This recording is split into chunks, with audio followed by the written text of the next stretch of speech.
Hi everyone, it's Henry here, and in this video I would like to take you through how I've approached painting up one of my absolute favourite characters in all of the Horus Heresy, Shadrak Smyth. Let's paint.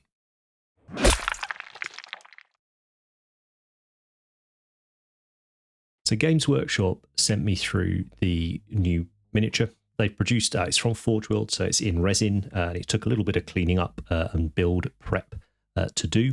Now, normally I do not paint in as many sub-assemblies as I'm showing you here, but because of the way the miniature is put together and because of the pose, particularly all that stuff he's got down on his right hip, some really lovely sculpted detail like scabbards and holsters and things, I needed to have access to it. The cloak is one piece and it's part of the backpack, but to leave it off, you will need to do a little bit of resculpting on the back of the miniature. There's a few sort of flattened off areas for it to fit. It's not insurmountable by any means, and if I'd had a bit more time, perhaps I would have done that, because I'm not a huge fan of the cloak on the miniature. It's not cool, it's just not my cup of tea necessarily. But yeah, the reason I wanted to paint him up really is, as I said, he's one of my absolute favourite characters. I love that he popped up in the Beta Garmin campaign books we got recently. That was a real treat. But also, you guys have asked a lot about, could we do some character videos? How would we approach painting the characters for the army rather than just, you know, the basic troops? So I thought this was a good opportunity to do that. So it's not going to be a blow by blow of every single thing that I've painted on the model, but rather focusing in on what I would consider the most important elements of him.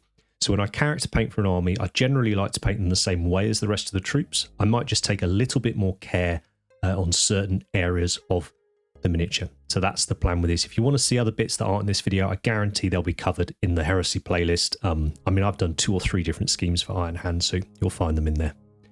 Now, for the airbrushing, I'm going to be using our Harder and Steenbeck Signature Series Infinity. So that's got a 0.4mm needle and nozzle in it.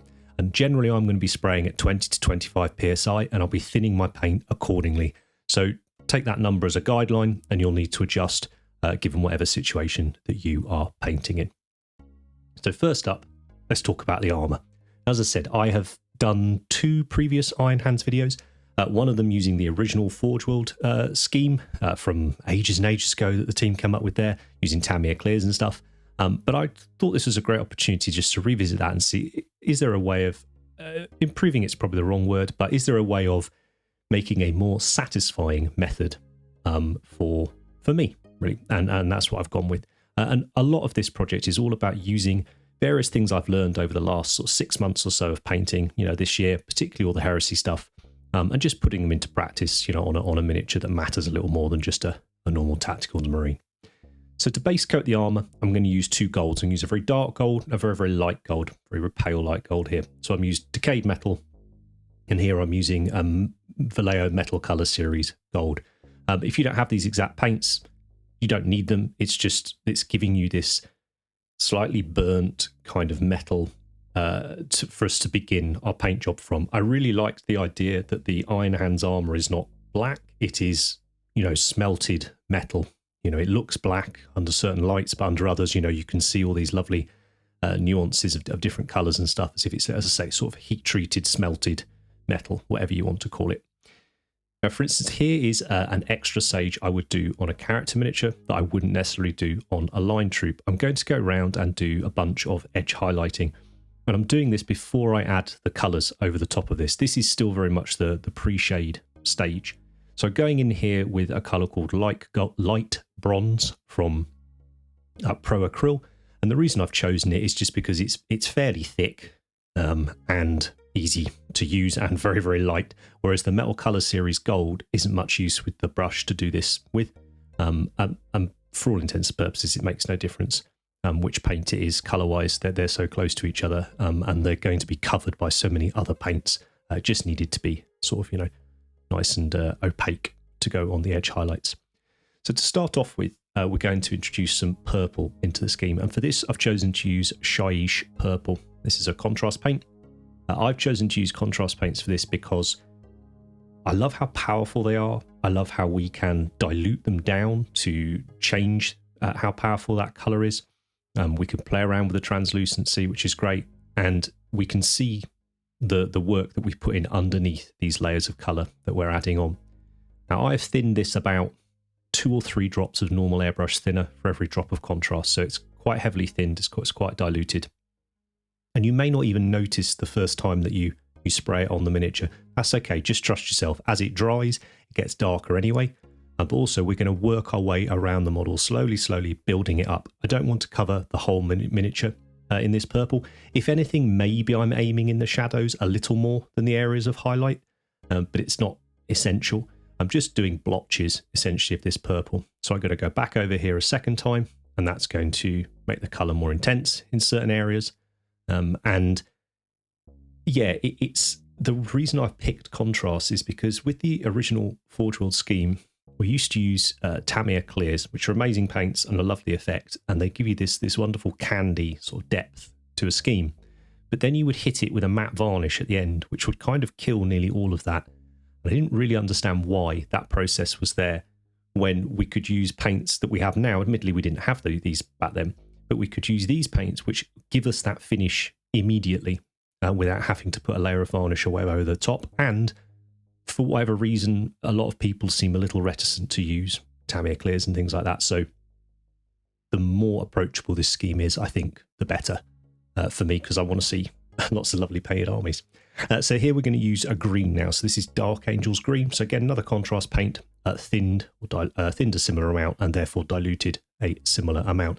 And here I'm aiming into areas where I haven't got any of the purple, but also areas where I have got some of the purple. So we're getting little blotches of crossover colour as well. I just wanted to say a huge thank you to those of you that support us over on Patreon. If you'd like to support what we're doing, but also get an extra video each week, often by Andy over on there. It's usually by Andy over there, and me over here will switch over occasionally. And generally, Andy will be focusing on more in-depth techniques, so sort of taking 3, 4, 5 videos to cover a miniature, or maybe just looking at one particular facet of painting. So yeah, if you'd like to check those out and get access to that, then by all means do. We hugely appreciate the support. It's allowing us to do so much, and yeah, we're ever so grateful, and I hope you guys are enjoying what we're putting out. And honestly, it's just the beginning. This is going to be a very fun next 12 months. I can't wait to share the stuff we've got coming out with you. So yeah, if you can't support us on Patreon for whatever reason, likes, subscribes, comments on here make a massive difference as well. The fact that we've managed to grow this very sort of relaxed, organically, to whatever we are at now, 80 odd K subs is amazing, and we appreciate everyone. So thanks for that, guys. Now I've gone back in with the purple, and again, this is just to sort of strengthen certain areas of purple, and also I don't want to leave too many areas of that gold showing through. I want a little bit, but not too much. And I was very, very excited at this stage, because I felt like this was looking lovely. I hadn't really done a tester for this. I just had to get going with this tutorial, so kind of has to trust my gut. And I'm really happy with how it's showed up. The last one I'm going to do is a very, very thin down coat of black Templar, which is basically a grey contrast paint. That is probably thinned 4 or 5 drops of thinner for every drop of contrast. So it's a real sort of thin filter layer. And that's just to make it that touch more black to begin with. Now, I wasn't sure if that was enough, but I felt that I could always darken it down further later on in the paint job if I wanted to, rather than go too dark at this stage. But for me, this was just perfect for what I was aiming for this armor color. If you're going to army paint this, really, really important that you write down your exact dilutions, the pressures you're spraying at, the amount of layers you're doing of each thing. Because when you've got schemes like this that are using quite thin layers of stuff, and multiples of them, to get that consistency across an army, it's very helpful if you note sort of everything down. Now, for the steel trim on the armor, I'm just going to use a little mix that I've been coming to rely on. I discovered, I don't know when it was, a few videos ago now. I think maybe the Solar Auxilia videos. It's a mix of Iron Warriors, which is a paint by Citadel, and Burnt Iron, which is a paint by Vallejo Metal Color Series. And they're more or less the same color, and what I get is the fluidity from the Metal Color Series, and that opacity, and the fact that it doesn't split on my palette from the Iron Warriors. So this is kind of my go-to darkish silver base coat now that I use on everything. And then usually it's followed up by a wash of Ratling Grime. So this is a contrast paint, but I've thinned it with quite a lot of water on my palette, and it's going to behave more like a traditional wash. And if you've been in the hobby for any length of time and came through Games Workshop, a lot of people used to mix a brown and a black wash, often Nuln Oil and Agrax, or before that, Badab and Devil and Mud. This is kind of very, very similar effect that you get from that. And the few areas of black, so shoulder pads, really, that's it on here. I've just given a very, very simple highlight of Eshin Grey too. So I base coated them black. I've used Vallejo model black, but you use whatever black you like, obviously. And then just a fairly neutral grey with Eshin Grey. And then the odd little white emblem. I don't generally like moulded detail. But I didn't really have time to do much to this model. Maybe I'd have shaved these off, maybe. I don't know. But actually, certain legions, such as the Iron Hands, I actually think moulded on, it's not embossed, is it, to relief? Whatever it is, where it's like sculpted on there in real life, as it were, I actually think can be quite fitting for certain legions. And I kind of think the Iron Hands do sort of work with that. I love the utilitarian sort of silver trim that's going on. And to build up the white, I've used Dawnstone and just mixed in white and just little scratches and kept going. Right, next up, leather. So the leather offered a great opportunity to get some different colours onto this miniature. I love how sort of boring and boring's the wrong word, but I like how not flashy the Iron Hands are.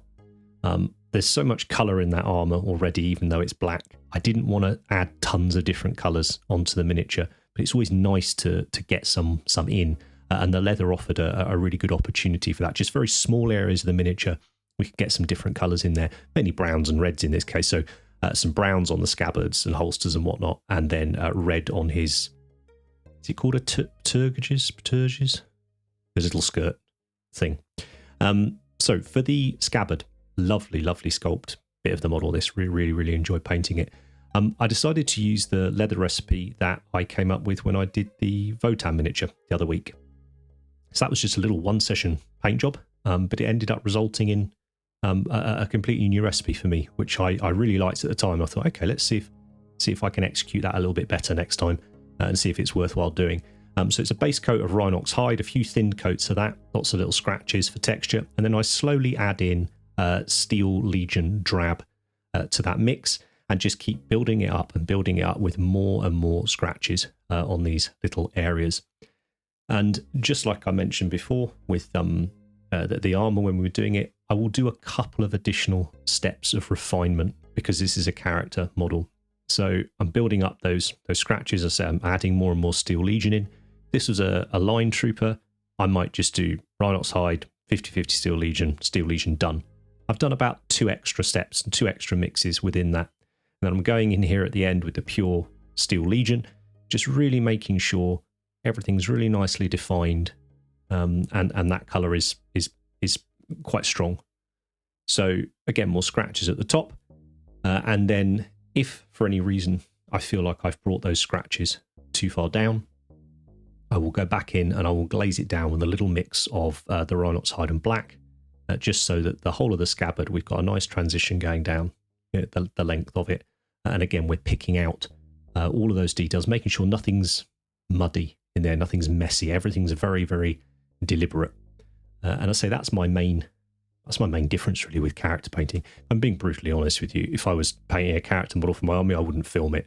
I would rather just be able to relax, take my time, come back to it. Maybe I'd paint it alongside, a few other units in the army, so I could pick it up when I felt like concentrating for a bit, and then put it down when I need to get other work done. And I think for me that's it. You just sort of enjoy yourself. But I also wanted to ensure that everything I did on a character miniature I could then replicate across an army if I wanted to.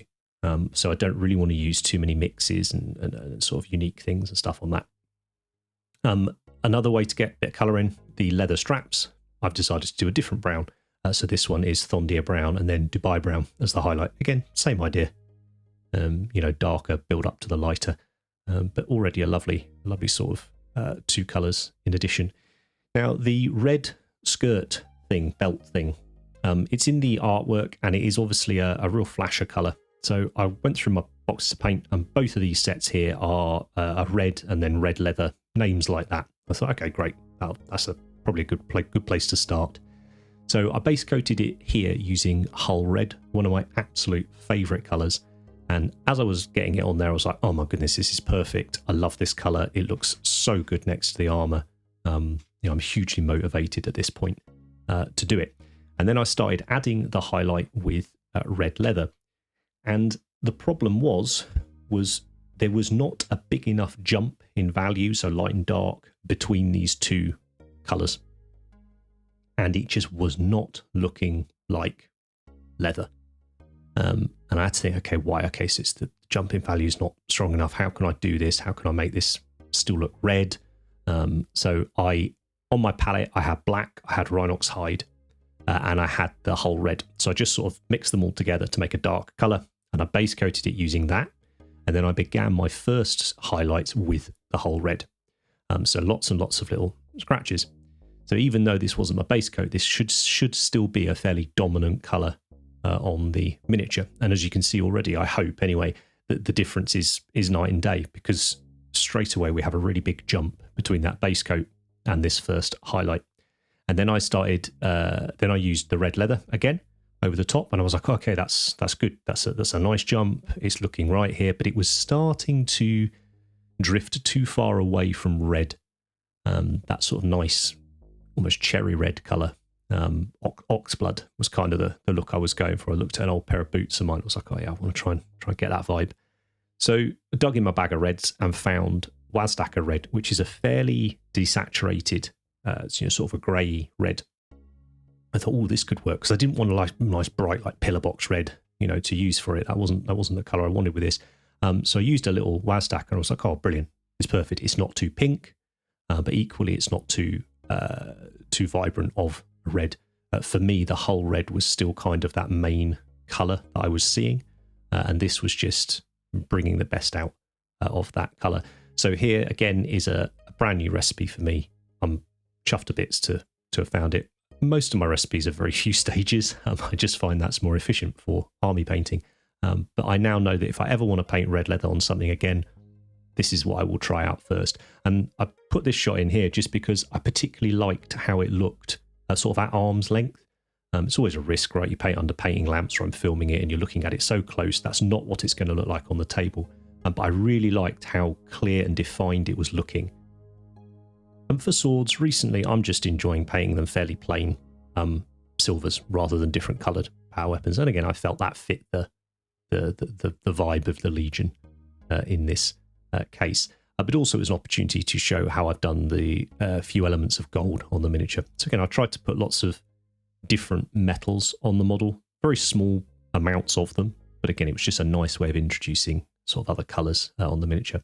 So for the gold, I've base coated it using Necro Gold, a really nice sort of cold gold colour. And I have washed that using a mix of Dark Angel's Green, the contrast paint, and Agrax, because I have both of those on my wet palette. I don't know the exact ratio. It's more Agrax than Dark Angels, but it was just to sort of age it up a little bit. And then I'm going in with Elven Gold as a highlight. So again, on troops, I would probably have just done Necro Gold, the wash, and maybe a quick Necro Gold touch-up. But for the character model, I've added that extra step of the Elven Gold. And at this point, I just wanted to have a quick look at the miniature and think, okay, where will those golds match up? So I've given him a sort of bronzy, brassy necklace thing. I thought, okay, I've got a bit of gold on the scabbard, a bit of gold on the hilt of the sword. It's nice to have things in threes. So I just popped the sword arm off the cork, had a look. I was like, oh, okay, yeah, a little bit of gold on the buckles on the bolter would be that nice sort of triad.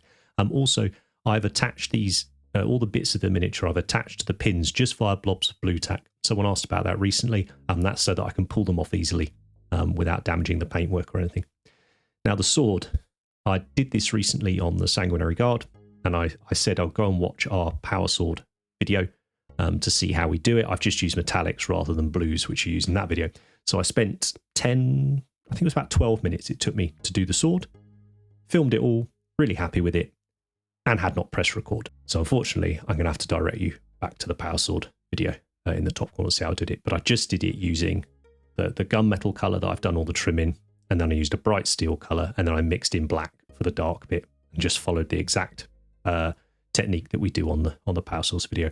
I will film that at some point soon with a metal sword and not muck it up, hopefully. Just left this little bit in with the grenades because, again, I looked at the model and he's got a lot of grenades on him and I wasn't quite sure. I was like, I can't just do them all metal. And I thought, I look kind of nice, kind of like drab green colour, should look pretty good.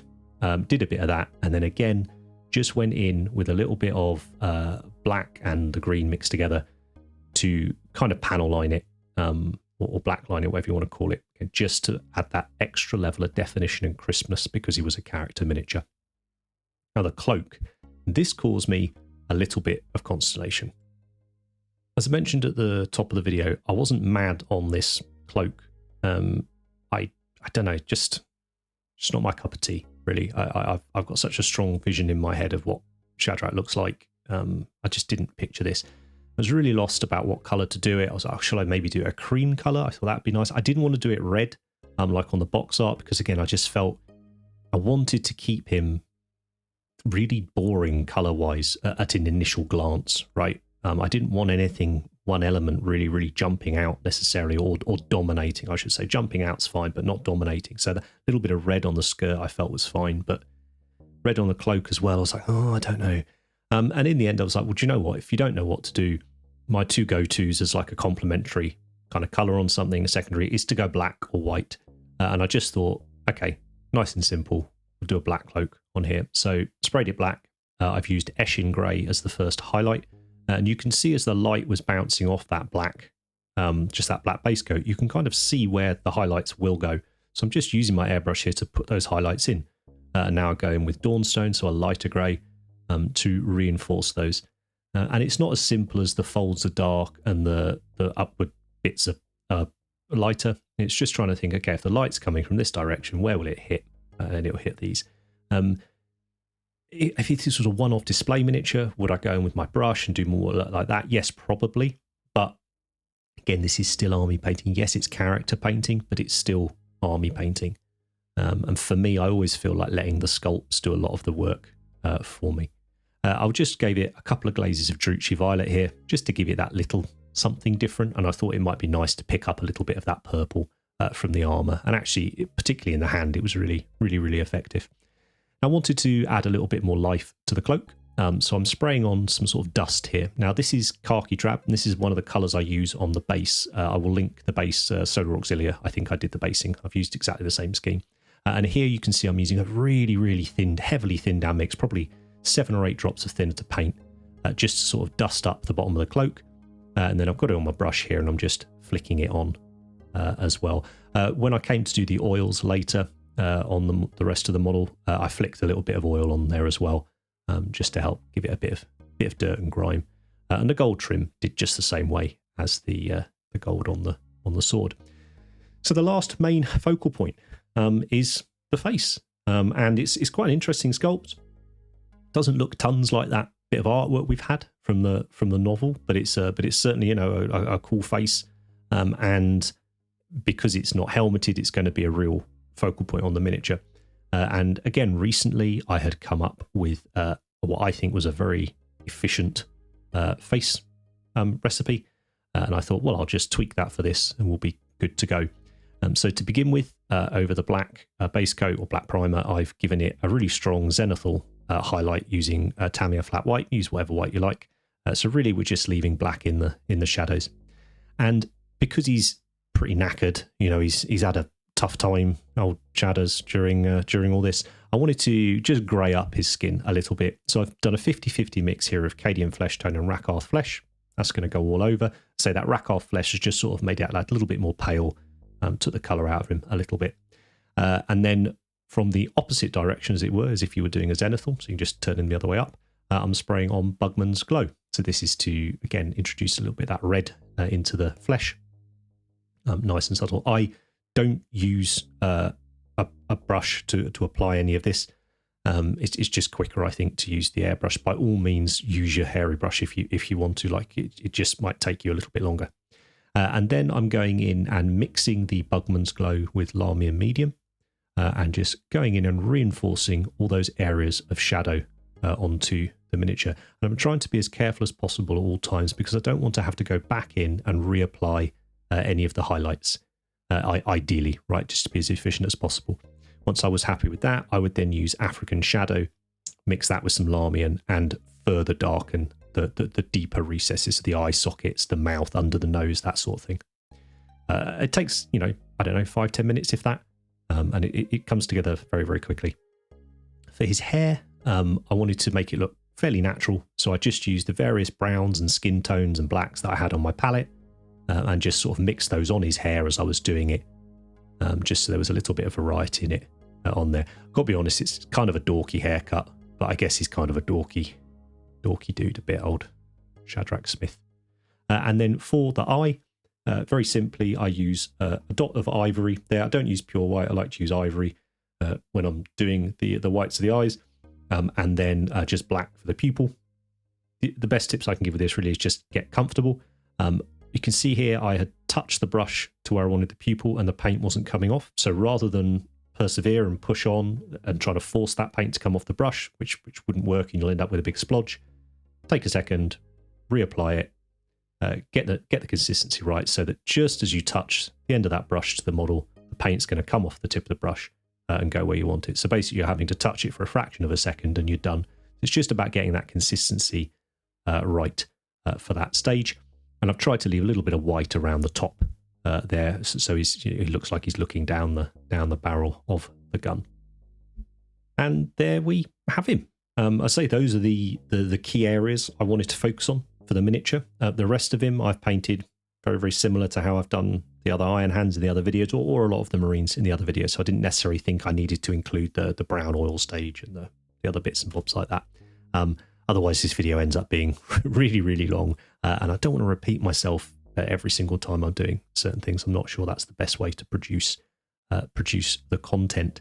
But yeah, I adore this mini. I love this character. I'm ever so pleased with how the paint jobs come out. I must admit there was ups and downs during it, but there was enough positive moments during the paint job that really made me want to persevere and do a good job.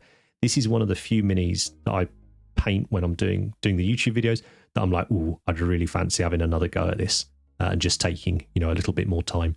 But hopefully you can see as he's moving around on here, every single element I've just tried to add an additional level of care. So not necessarily more techniques, not necessarily more colours, but just a little bit more care for every part. But as I mentioned earlier, a big tenet of mine when I'm doing the army painting is I try to let the sculpts do as much of the work for me as possible. So generally on my line troops, I will leave off any superfluous details I can, so that when it comes to a character miniature, they naturally stand out more, maybe because they've got more pouches on them. In this case, he's got every grenade under the sun, and a cloak, and a sword, and an unhelmeted head.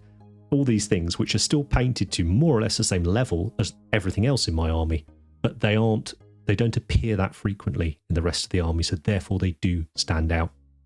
And that, for me, is how I enjoy painting armies. I know a lot of people prefer to do a bit quicker on their troops and then lavish time on their characters and paint them to a much higher level. I think that's super cool. It's just not necessarily my cup of tea for how to do it. But yeah, I think he's lovely, and it's been a really perfect way, I think, to sort of round off this first 6 months of the year, which has been very heavily heresy focused, and I've really enjoyed it, and I've really appreciated you guys sort of putting up with all the heresy content and apparently enjoying it, which is fantastic because it means I can keep doing it.